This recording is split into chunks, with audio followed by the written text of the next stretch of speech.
Thank you for coming. We are here to discuss a very interesting topic.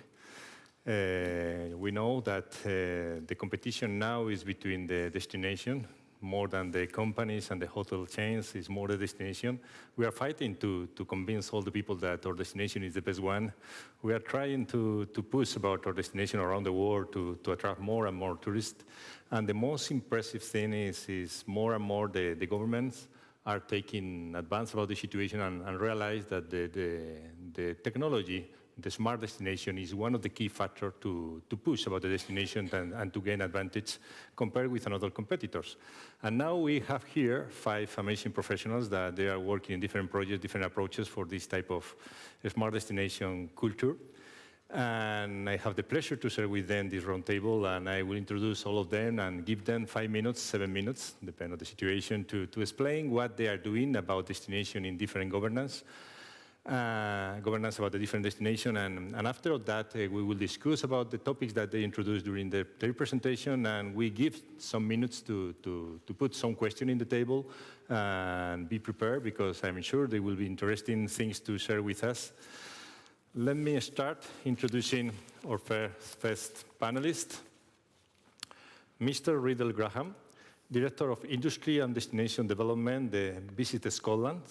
Riddle was born and educated in the Scottish Borders. He has a BSc in Ecological Science from Edinburgh University and HND in Business Studies. His early career involved working for Borders Regional Council, moving between project officer posts in public transport and countryside access within the Council's Planning and Economic Development Department. In 1996, he became CEO of the Scottish Border Tourist Board, a post he held until 2005. He joined Visit Scotland in April 2005 and Director of Strategy, Partnership and Communication, responsible for helping to shape the Scottish Government tourist strategy for Scotland, developing and enhancing partnership locally and nationally with key industry and public sector organizations and bodies. He is now Director of Industry Destination Development. Welcome, Riddle.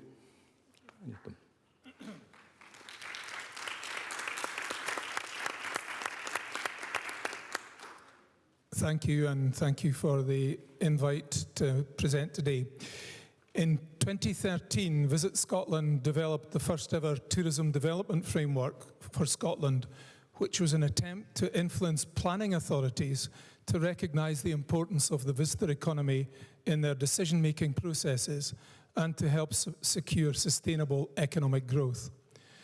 On publication, the framework had an immediate positive impact, being adopted as part of a new national planning framework and Scottish planning policy by the Scottish Government. This means that all 34 local planning authorities in Scotland, when considering a planning application for a tourism-related development, must consider the potential positive economic benefits of the development to their local area in their decision-making process. And several high-profile developments have used the framework to support their application and have been successful as a result. In 2016, we carried out a major review of quality and what it really meant in relation to tourism, both now, but more importantly, what it will mean in the future for tourism. We held a series of workshops with both representatives of the Scottish tourism industry and for the first time ever included disruptors to give a wider and more external challenging view. These included Google, Expedia, Skyscanner, Uber, Airbnb, Booking.com, Trivago, and TripAdvisor. The overall conclusion of that review was that in the future, indeed right now, the quality of the end-to-end customer journey would be strongly determined by what people were saying about their own experience. In other words, what visitors were posting on social media, such as TripAdvisor, Facebook, Instagram, and YouTube. Their reviews, comments, feedback, and photographs would become increasingly important in determining quality and were much more likely to be believed and used by consumers in making decisions rather than government-sponsored star rating schemes. Armed with this insight, we have been investigating how this could be applied to the tourism development framework to make it a much more dynamic document, using data to identify where there were strengths and weaknesses in the current visitor experience, and also to identify gaps where there was a demand but no current provision. To test this idea, we are in the process of setting up 3 pilot projects covering a city, a rural area, and one of our island communities. We are also seeking to identify potential data and insight sources by working initially with TripAdvisor, Expedia, Airbnb, and user review aggregators such as Review Pro. Once we have a robust enough sample, we plan to create a model to produce a heat map showing each part of the customer journey in each of the pilot areas, and where there are examples of good quality experiences or areas where development work is required to improve quality. Our idea is then to create a series of total quality destinations that together would make Scotland, as a country, a total quality destination in its own right. And in addition, by overlaying future demand for facilities against current provision, we hope to be able to identify gaps that need to be filled to meet future visitor needs. The travel trade, along with online travel agents, are a key source of such data. This is very much work in progress. We are at an early stage of identifying potential data sources, and there is much data available for hotels and restaurants, some for visitor attractions, but very little in Scotland on transport and retail and shopping. There is also the challenge, and it's not really been mentioned at all today, about the cost of accessing such data and thereafter manipulating it in such a way that it provides insight and information we need for planning. The principles we are following, however, all seem very logical and sound, and if practical, would lead us to create an evidence-based local quality improvement plan for every part of the country, which would highlight where both improvements are needed in the current visitor experience and where gaps in current provision exist, and if filled, would stimulate local economic growth. Thank you. Thank you. Thank you very much, Riddle. We have some interesting questions to share with you after the round of presentation. Let me continue. Déjeme continuar con Raquel.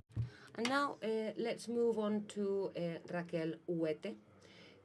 It was a pleasure listening to Raquel at a previous meeting. So I can tell you, as you will see shortly, she's full of passion. She's Director of Tourism in the regional government of Valencia. She was a lecturer at the Department of Sociology. She has a bachelor's degree in sociology, and she's a specialist in tourism by the School of Madrid. Before she started working as a lecturer at university, she worked for a number of tourist companies. Sorry, I'm not doing very well here because I'm translating what my notes, which are in English. She has been an active partner in some 50 different projects connected with tourism. Research is very much present in her 50 papers, well, not just papers, but books, and in different papers and in different journals. She has presented, has been a speaker at some 60 different international conferences. She has worked as a researcher as well in collaboration, not just in Spain, but in Mexico. So a true expert, not just in tourism, but in a number of other areas. She has been visitor lecturer in different universities in Europe, Latin America, and Asia. The Institute of Tourism in Valencia had a very special award, partly thanks to her, in 2017, where she has been promoting intelligence and intelligent action in tourism. So welcome, Raquel. Thank you so much, Carlos, for that very kind introduction. And thank you, ladies and gentlemen, for being here at siesta time. Thank you for giving up on your nap for today. I want to thank the organizers and Segitur in particular for their kind invitation, which is what I want to do. I want to invite you to come to UNWTO, which is the Valencian Institute for Technology in Tourism, where we're doing our best, as the UNWTO acknowledged with their award 2 years ago, to improve the situation in tourism. We believe that smart tourism is what we want for our region in Valencia. Sustainability, innovation, technology are all very important ingredients. And we in Valencia think we need to add one more ingredient to the recipe, which is governance. So I want to invite you to please come to Valencia to see what we're doing. Sometimes we talk about meta concepts and we don't land it and make it practical, because remember back in the 1980s, 1990s, where sociologists and political scientists used to talk about governance, but nobody was doing very much about it in practical terms.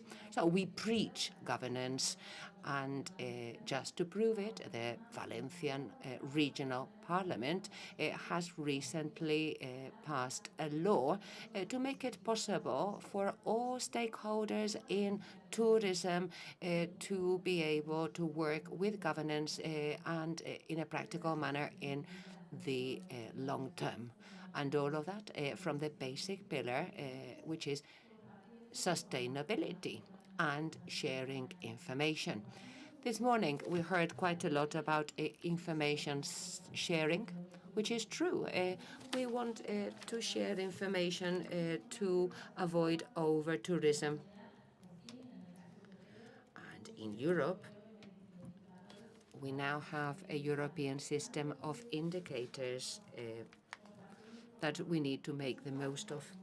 We need to share information, and not just in our case, in our region, with public institutions, but with the private sphere as well.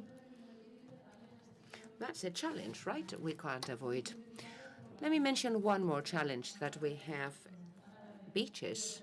We were invited as speakers at the European Green Week to present our project with beaches in Valencia, because they can be managed smartly as well. We now have 3 pilot projects just to prove it. One more challenge is climate change. We have our regional plan to tackle it better. And we do so, practically speaking, with each and every destination in collaboration with other public institutions and with private businesses as well. Now, let me just briefly talk about sustainability. In my region, we have very good PPPs with different organizations, associations, all the big players, not just in Spain but in Europe. For instance, Predif, which is representing smart tourism, not just in Spain but in Europe as well. They tell us that we need to make our resources more sustainable, not just our resources, but our partners as well, helping them. And I want to invite you to find out what we are doing in that field. We will be very, very happy to hear from you, your feedback. And out of the 33 actions that we have in our plan, some 23 have very, very clear practical actions that we are landing. And let me just give you an example of that we call inclusive itineraries or routes. In that case, we're working with private businesses who want to make their resources more accessible. So they're tourist companies or museums or sometimes manufacturing plants in industrial tourism routes, places which might not be very obvious to some of you, but people with disabilities have perfect right to be able to visit those places. For instance, the Albufera area in Valencia with the marshes, we're very proud to have a 100% accessible route for people in a wheelchair, and very, very soon we will have the accessible submarine. And now the third pillar has to do with innovation and technologies, sharing information and working with open data and collaborating properly with innovation centers. We're managing to work not just with stakeholders in Valencia, but outside our region as well. For instance, in the food industry, because we are exporters of food. We have a network, a knowledge network, which is doing very, very well. We saw a presentation, for instance, yesterday from the University of Alicante in our region. We are very proud of the ecosystem that we are shaping more and more. So the challenge of digitization is something that we should face all together. We have already students who have finished their degree as experts in big data, thanks to the Miguel Hernández University in our region. So we're doing our best to help with training and skills in new technological skills. I know we don't have very much time, so I will probably leave it at this. Let me just highlight one last thing. It's teamwork. Sometimes those of us who work in management positions, we talk about how we need to make our destinations more competitive and with better added value. But shall we talk about competition or about collaboration? For instance, collaboration between Benidorm and Valencia city, in our case. How can that be done? Well, in our case, we have a committee that helps better position the different brands we have in our network, where we have 30 destinations in our region, and we work very, very hard to make sure that internet positioning in the search engines is optimal for all of them. Now we're here to talk about governance. How can that work in our system? Well, a real innovation this year is our smart office. What we're doing there is diagnosing destinations to make sure that they're smart destination. And once that diagnosis is done, we promote them and we find partners and ways for them to collaborate so that we can all row in the same direction and so we can share not just information but experiences as well. The UNWTO website will give you a lot more detail. As General Director, I'm very, very proud to come here and give you that message. Thank you for your attention. Muchísimas gracias, Raquel. Thank you so much, Raquel, for that great explanation and for respecting the time that you've been given. I can tell you their project is dead interesting. If you're not familiar with it, I strongly recommend you finding out. Now, let me introduce you to Ariel Juarez Morales now. He comes all the way from Mexico. He's General Manager of Sectoral Information Integration at Sector. He's an expert in design and implementation of statistical and mathematical strategies, an expert in marketing. He is an expert in geo marketing mathematical statistics, multivariate analysis. Anyway, the list is very long. A real expert in data and tourism. I'm sure that he will give us a very interesting angle. He's also statistical advisor for Cinco in Mexico, an expert in improvement, continuous improvement, and an expert in geographic systems. He's got a strong connection with Spain because he did his PhD here at the University of Alcalá in Spain. So you know a lot about statistics and technology, so I'm sure your angle will be very, very enriching. Thank you so much.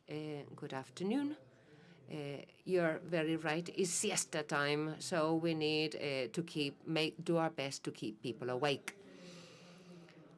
You might be wondering, what on earth is a mathematician doing here talking about governance and tourism? Well, I do have a little bit to say about that topic in Mexico and partly in Spain as well, because of our close collaboration with Spain, as I will explain shortly. Let me tell you that, in my opinion, we have two main paradigms in tourism, global tourism. On the one hand, we have competitiveness, and on the other hand, we have sustainability. But now let me add a third paradigm, which is more and more present, not just in the industry of tourism, but also talking about information and governance, also in other sectors. The third paradigm is governance. And I'm talking about governance in civil society, in public institutions, and in tourist destinations, in our case here. Tiene dos partes. Una que fue en tequila, y que es por... What is Mexico famous for? Well, it's tequila, right? And another product would be Cozumel. Right. The Mexican government signed an agreement with Segitur in Spain to be able to carry out an experiment in 3 different sites, in 3 different places. One of them is Cozumel, the other one Puebla, and the third site, Mexico City, to try and find out what smart tourism means for Mexico. Cozumel is very, very close to Cancun. You are familiar with Cancun, I'm sure. That leading tourist site, the Mexican government decided had to be assessed for quality, and because of all the work that had been done in Spain, the study was done together with Spain in the case of Cozumel. It took quite a bit longer than originally expected. In the meantime, the government changed in the island, also in the state the island belongs to, and also the central government in Mexico changed. That was partly the reason for the time it took. It took longer to align expectations, and unfortunately, that study is still ongoing in the case of Cozumel.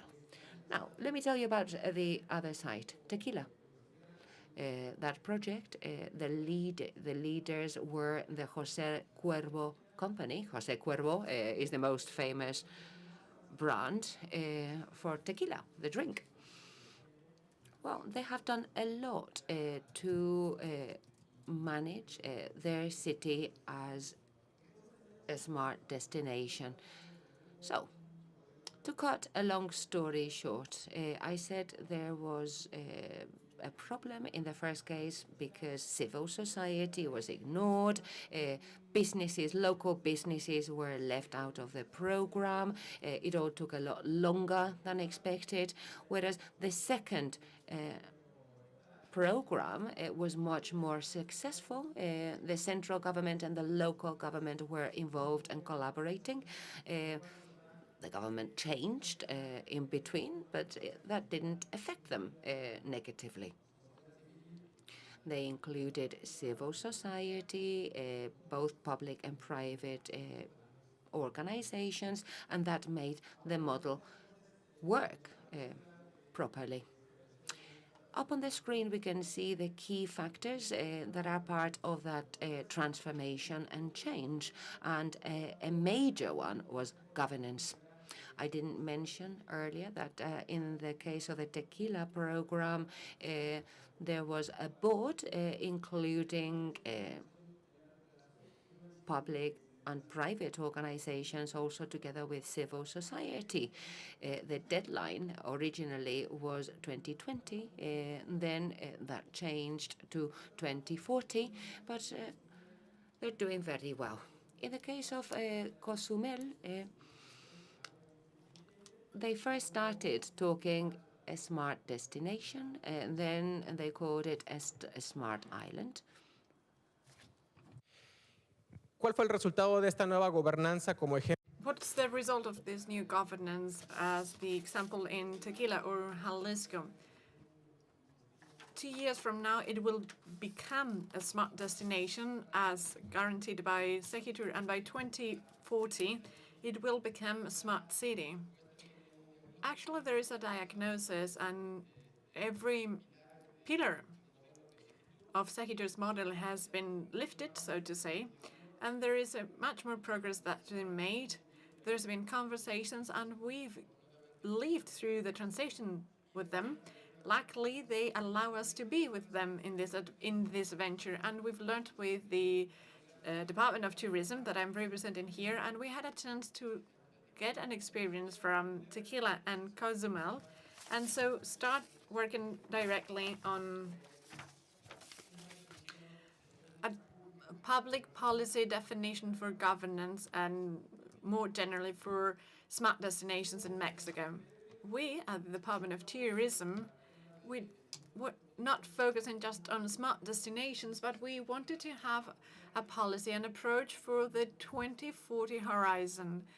Where there were 4 main discussions in Mexico. North, South, and Central Mexico had panels where we discussed smart destinations. This was one of the topics. That discussion led to some kind of strategies or ideas in order to have a smart destination. But we at the department, we don't have experts on every topic, and luckily. But in all of Mexico, we have so many researchers that can be experts in different topics that we have. Still, in Mexico, what we've done at the department has been to call for all those researchers so that we can have a group of researchers or experts that are led by the academia and for the academia, so that we can be in line, and a destination might be called Smart Destination in Mexico, despite our diversity, because my country is so very diverse. And this model, these standards, and these strategies that we can get from experts, we hope we can transfer them, because in Mexico we're about to have elections once again, and we hope that we can have this model implemented into the tourism plan that will be used for 2018-2024, as was said earlier today. This idea of smart destinations is not a trend. It is actually here to stay, and that's where we all headed if we want to be competitive. All destinations, that is, and also see how beneficial this is for the municipalities where the tourist activity is developed. And that's why we at our department understand that governance is just a spearhead, so that our tourist destinations become smart destinations and can succeed in that regard. Thank you very much.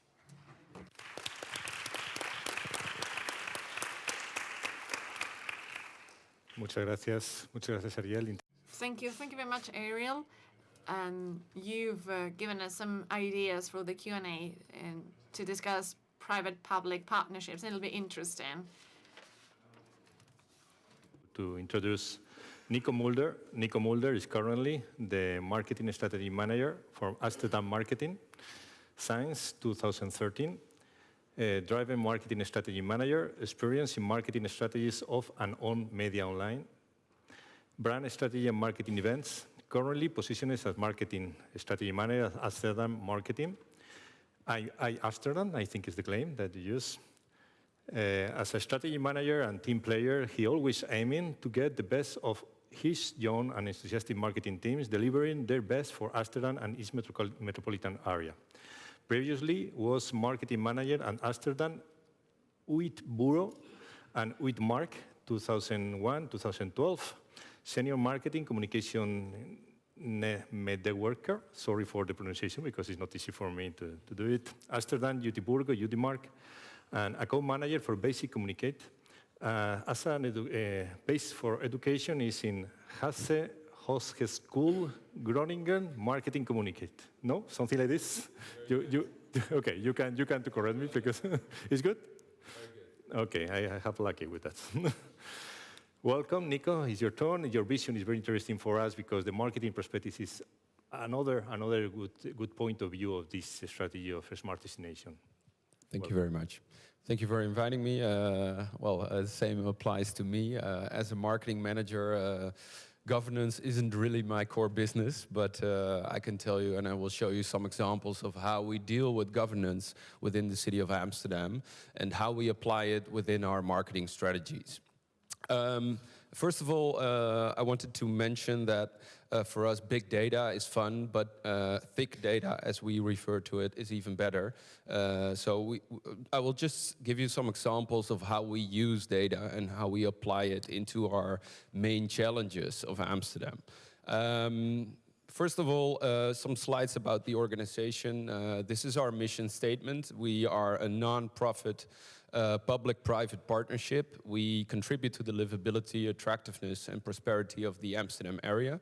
And we do this not only for our visitors, for our guests, for our tourists, but also and mainly for our inhabitants, for our businesses. That's very important for us. We work for and with our inhabitants. Second of all, I wanted to show this graph we use a lot to show that it's all about the balance of the city. And when the attractiveness of a city dangers the livability of the residents, then your city and your soul of the city will be out of balance. So that's very important for us to keep in mind. Of course, you all know us from the brand I Amsterdam, but that's just a brand. I'd like to say marketing is more about telling stories that make people feel better.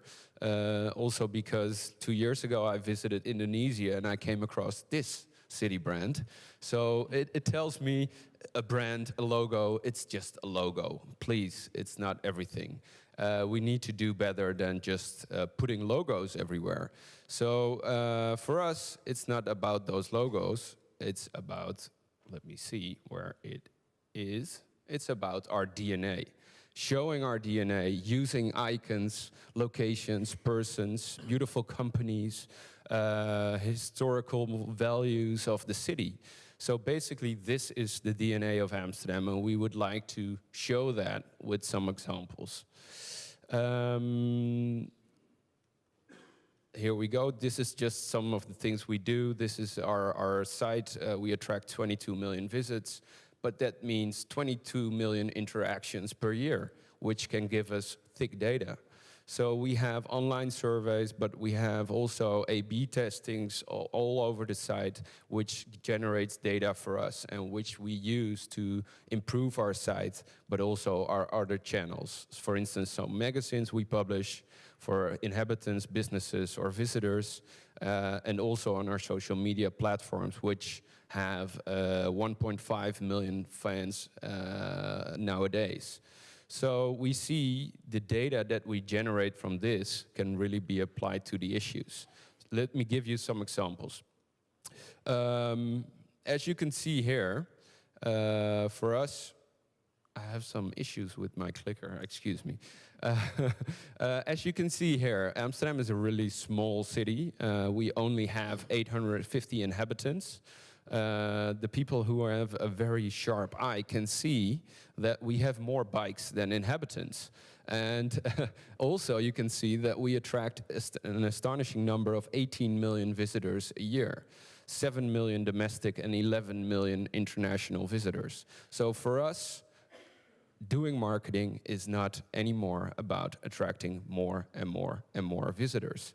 It's about attracting the right type of visitor and achieving and smoothing the customer experience once they are here, to show them that Amsterdam is more than only the city center with its beautiful canals.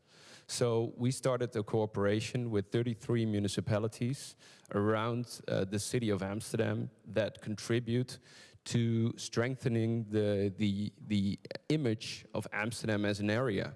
So I will skip to that later on. But by doing so, we need research, we need data, we need thick data, so we can analyze and use it, and then we can share it with our partners as well. Just to give you some examples of how we use this data and how we use it in campaigns. One of the products we run is the iAmsterdam City Card. Now it's still a physical product with 200,000 people who buy the card in a year. But we also know from the data when they check in at a museum or at the public transport company when they are where in the city. So we know 90% of all the people who buy an iAmsterdam City Card, they visit the Van Gogh Museum at 11 in the morning. So we were like, okay, we need to change this, right? So we are now adapting the City Card and putting offers in cooperation with the Van Gogh Museum to visit at other moments. So it makes it easier for people not to stand in line, but to buy a time slot for instance, 3 o'clock in the afternoon. So we see a decrease now in waiting times at the Van Gogh Museum. Just an example of how we can guide people with real-time data. Another example is in cooperation with the biggest attractions of the city. We collected data from the waiting times at the most popular attractions, manually, but also from mobile data. And this made it possible for us to show to the public that if they want to visit the Van Gogh or maybe the Anne Frank house, they can real-time see how many minutes they have to wait in line. So it makes them more aware that Amsterdam is becoming a busy attraction, busy location, but that's okay whether you have a better sense of planning. Another example of how we cooperate with private companies like Airbnb. We have a MOU with Airbnb, maximizing it to 60 days. Next year it will be decreased until 30 days, but it's only for a maximum of 4 persons. This way we can manage the flow better, and we can also see where people are staying at what moment. Just some other examples I just wanted to highlight during this presentation. Another way of using data is our latest innovation. It's a chatbot that runs on Facebook Messenger. Right now it's in Dutch, but it's being translated into English later on this year. And it connects our cultural database to the social media profile of our visitors. So now we can really make connections between their interests, their cultural profile, and our cultural database. So it makes it easier for them to find their own way throughout the cultural offerings. Because in Amsterdam we have, I think, 1,100 cultural events every month. So people have stress of choosing. They don't have time to scroll through 1,000 events. So we want to help them and to guide them in a better way. So now you can see that we only give them 3 suggestions. If you want more, you can ask for more. And the last example of the presentation was the cooperation I just mentioned with the 33 municipalities.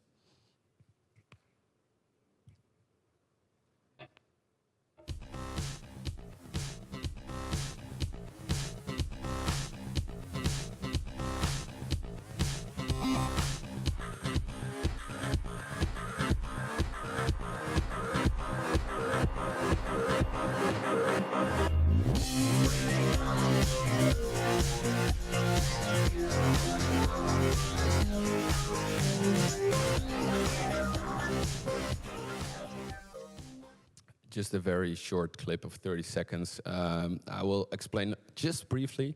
It's a cooperation with 33 municipalities who contribute 50 euro cents per inhabitant to this project. And within the project, we position Amsterdam as an area for our international visitors. And by doing so, we saw an increase of 70%, 27% of visitors visiting the Amsterdam area during their visit. So it's not a digital transformation or innovation, but it's an innovation and cooperation, basically. Thank you very much.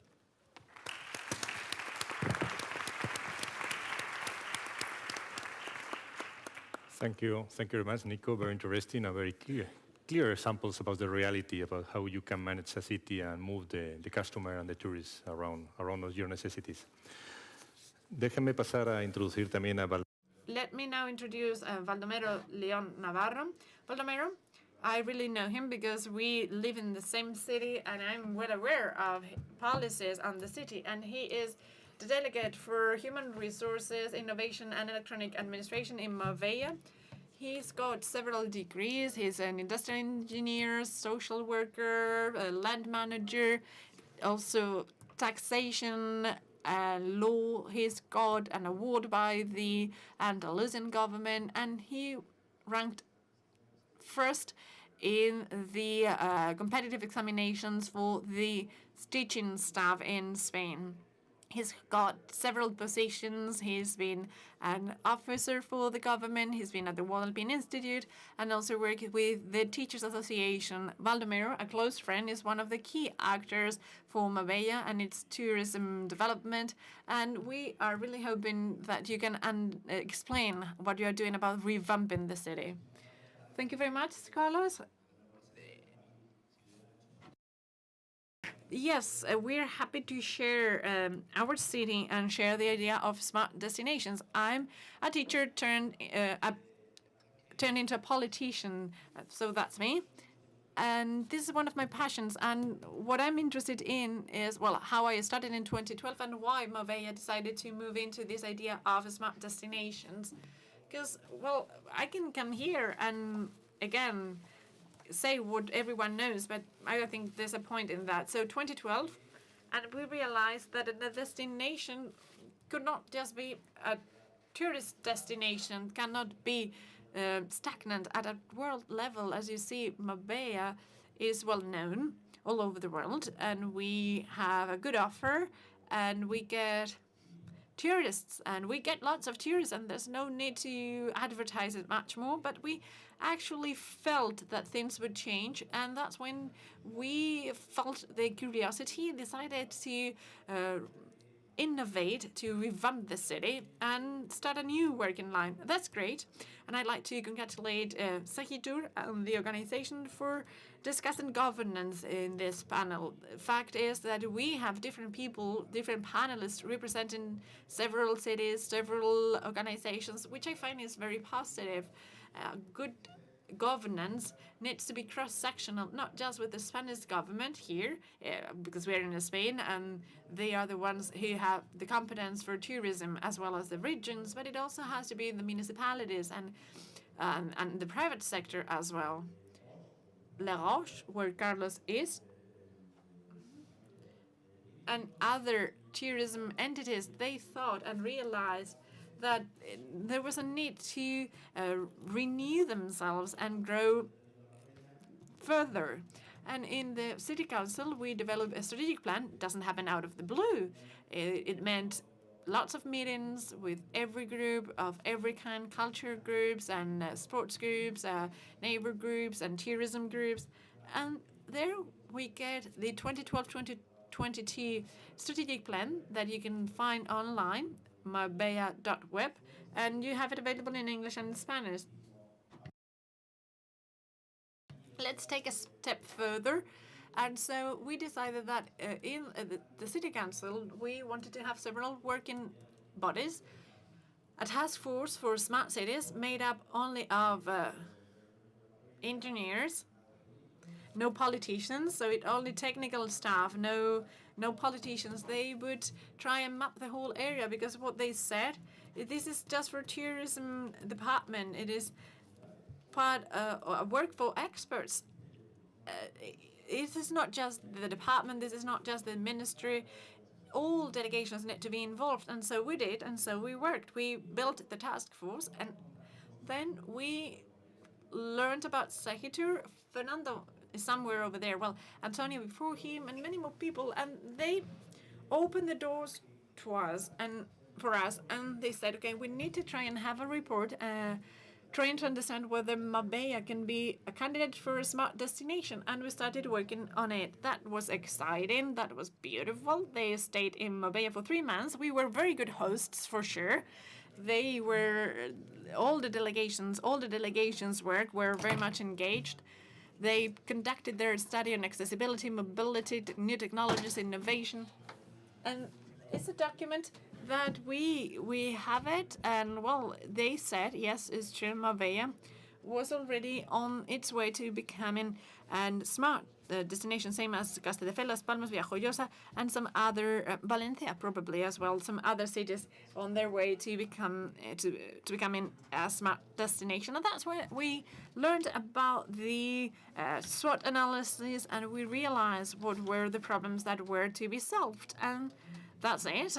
We also realized how important it was to go hand in hand with the accommodation sector, the tourism sector, and so we built the board, the tourism board, and there we had companies that are now more innovative. They've invested more and more, and well, we've realized sometimes there were people who actually wanted to invest in Marbella, and if we have time, I can play a clip, a short clip. We can play it just shortly, as soon as I'm done. Okay, yes, play it for me, please. Just 1 minute, so that you learn about Marbella's philosophy. Oh, sorry, this is some advertising. Could not help it. Could not remove it. Marbella is a place to live, to work, to enjoy, where you can practice some sports. So that's a healthy lifestyle that Marbella offers. Former students of the Waldorf Institute, where I used to work, and they kindly offered to edit the video for me. This is Marbella Smart City. This is the marina. Sunset, they go practicing some sports. You see the lights lighting up as they walk around. So another kind of smartness for a city. So very short, but that was our passion, becoming a smart destination.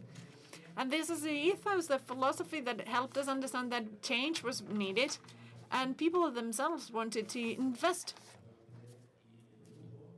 And they could spend 1 million euros in some areas, and still at the doorstep, those luxury villas were not connected to the rest of the world. The copper wire was visible out of the door. You see how impressive that was? And this is a very serious. So all of us here, if we were to, well, you know, if they would take our connectivity, or if it were very slow internet, well, we would be ruined. There was nothing we could do. So we started working with the Spanish government and also carriers, and we invested so very much. And we have 90+% with optic fibers and 4G, as you can see. And soon we will have 5G. So a city council needs to force, to motivate, to try and make sure that everything that is needed in the private sector for the citizens, for tourists, they need to get it from us. Wi-Fi and everything else. So many projects. Again, we were told we only had time for 4:30, so it's 4:30. I hope you enjoyed it. And Raquel said, well, she invited you to Valencia, so September the 21st. September the 21st, that's when autumn starts. In Marbella, there's no autumn, no fall. It's always summer, wonderful weather there. And we will have the Smart Living Marbella's conference, a bit more modest than this conference here in Oviedo, but we would be happy to welcome you there. And we will have very interesting meeting on Smart Destination. Thank you very much. Muchas gracias, Baldomero. Thank you so much, Baldomero, for your presentation as well. Well, we started the panel 10 minutes late, so I hope the organizers will kindly allow us to have those 10 minutes where we started late, so we have a little bit of time for a Q&A session. Apologies for speaking English, but you've got interpretation. I hope that you're following us fine. Now, let's have, if you will allow me, some general questions that probably tackle ideas that you've all brought up, because you're all talking about how a strategy and analysis is important so that we can then technologically take control of the process towards a smart destination, solving problems and improving the quality of life in the city in general. Please let me bring up a topic which I think is very controversial. In Spain, for instance, we have places supposedly smart destinations where citizens are more and more displaying tourism phobia, where residents complain that their quality of life is worse because of tourism. So you're all here representing success stories of different tourist destinations. What are you doing to avoid that problem, over-tourism, or that phobia? What are you doing right? And what risks or challenges can you see in that sense? Of that social reaction that is a concern for politicians. Who wants to break the ice? You? Or Raquel? Or whoever?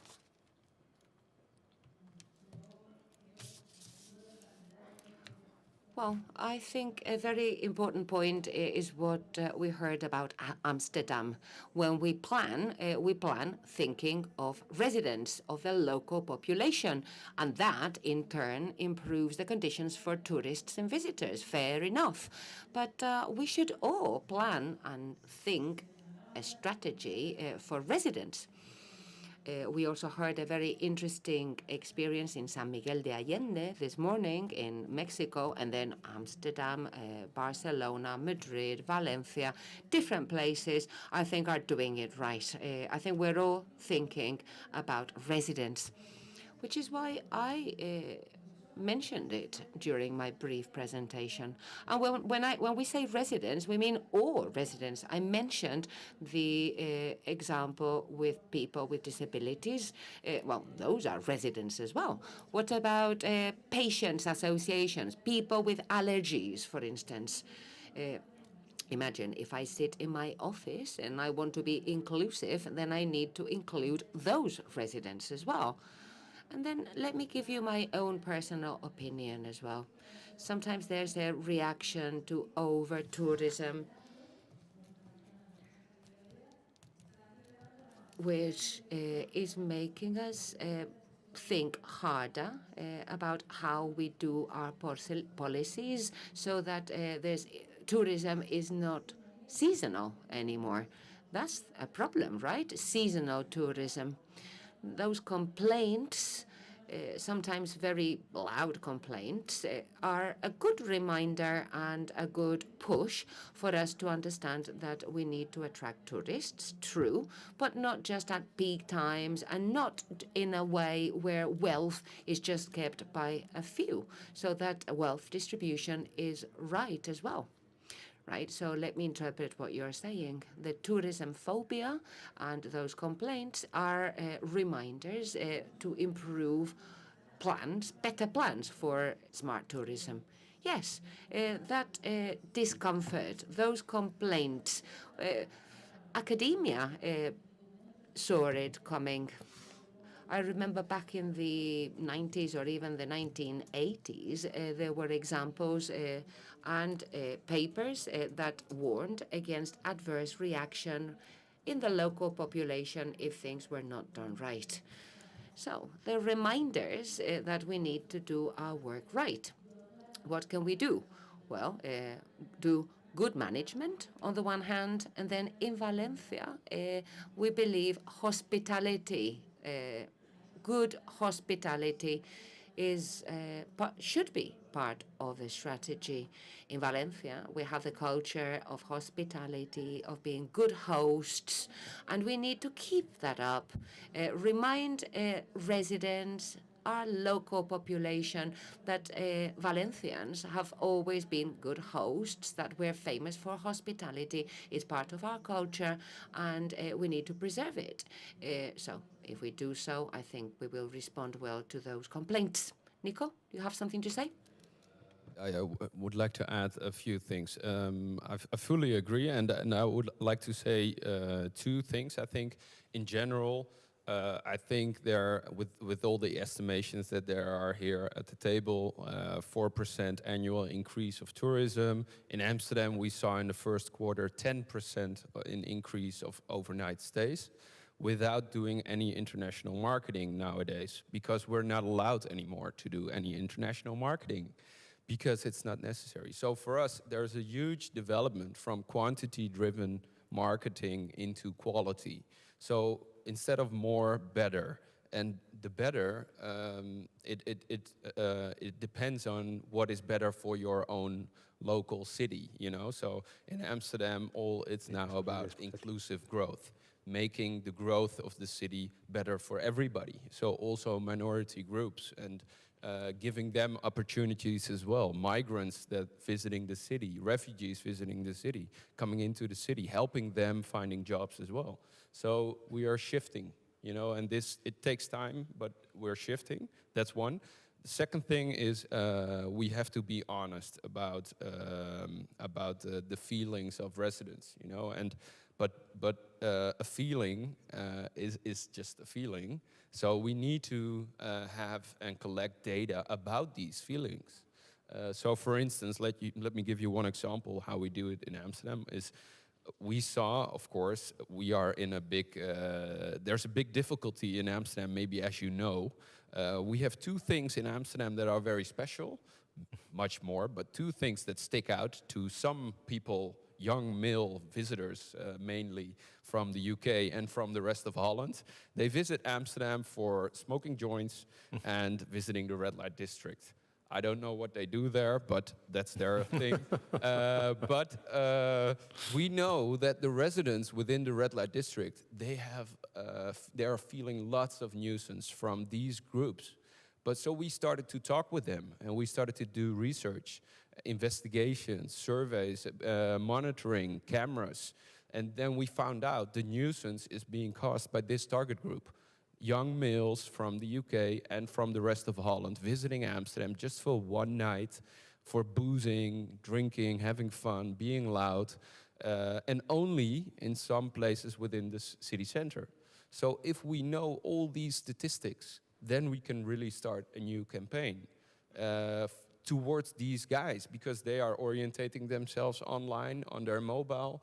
Before they visit Amsterdam, they book a ticket online, so we can organize a campaign already before they visit Amsterdam, and we can really change the perception that everything is allowed in Amsterdam. So it's also about being honest, listening to the residents, and base it with data and statistics, so we can really follow it up with a specific campaign towards this target group.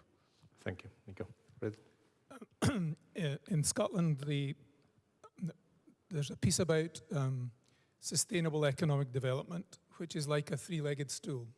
So it is about social, that is the community, it is about the environment, and it is also about economic. And if one of those is out of joint, then it is not sustainable.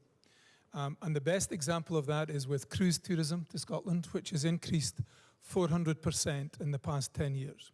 So we now have 800,000 cruise visitors coming to Scotland each year. And they come to 3 particular ports, and they have a massive negative impact.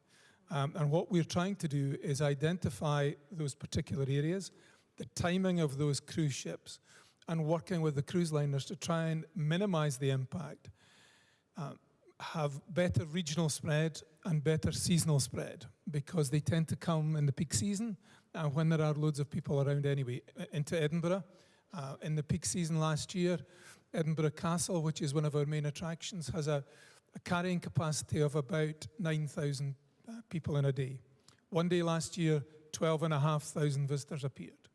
And so working with the source of the over-tourism to try and make them more aware of the other opportunities, I think, is one way, and using data to support that. Thank you. Ariel? Yo concuerdo totalmente con que la gestión I totally agree that management is basic for us to do things right. And management needs to be based on information, which combined with technology can help us with decision making, smart decision making, and then finally solve a problem. Let me just give you the example of the Tequila project, where over tourism in the city center and traffic jams.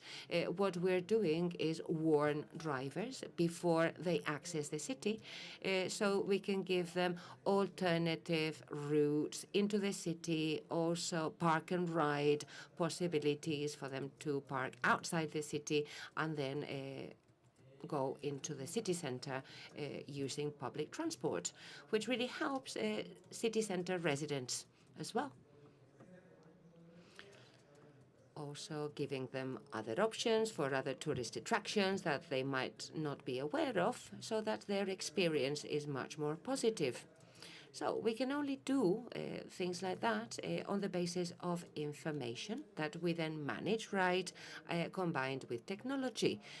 And all of that thanks to governance, a system where decisions are made on the basis of information, and thanks to public policies, so that we manage it in a smart manner. Thank you so much, Ariel. Unfortunately, we have no time really for our panel. And it's a shame because we have left things behind. We're talking about governance, but what about leadership? And you mentioned it, right? Who has the baton? Is it the public sector, the private sector who should lead the way? Unfortunately, we had no time to talk about that side of things. If you allow me, I will just very quickly summarize what was said during our panel. Maybe if there are any questions or comments in the audience, we can quickly take a couple of questions. But anyhow, my summary is that governance needs to be based on study and analysis, differentiated for city centers, for rural areas, whatever, studying to residents' and visitors' experience before decisions are made. We also talked about how information is basic for sustainability.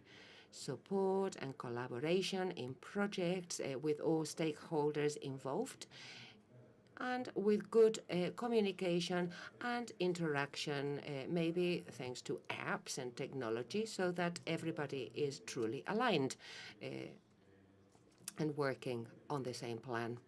We've talked about the different sides of governance from the public point of view, from the private point of view, different approaches, how sometimes changes happen because of changes maybe in the public sphere. We've also talked about how the DNA of the city is really basic, and unfortunately we didn't talk to Nico. I wanted to ask him, how on earth can you decide that the DNA of Amsterdam is a particular one? How can you get them to agree? Ah, right, it took you 2 years, right? Hard work. Amazing. We also heard how many European destinations don't care so much about size. Size doesn't matter as much as it used to, but quality in mature destinations. How a plan, a guidance plan, is basic so that destinations can be guided and geared and they can truly understand what visitors want and need, how strategies and planning are basic for all of this, for capacity building, and how destinations should also be modest and allow for other people to study and find weaknesses so we can truly understand what's missing and what we are leaving behind. So I hope I've given a reasonable summary. Thank you very much for your participation. I apologize for the little time that you were given, but we have seen very different views and angles of what governance does in smart destination management. Thank you for your attention.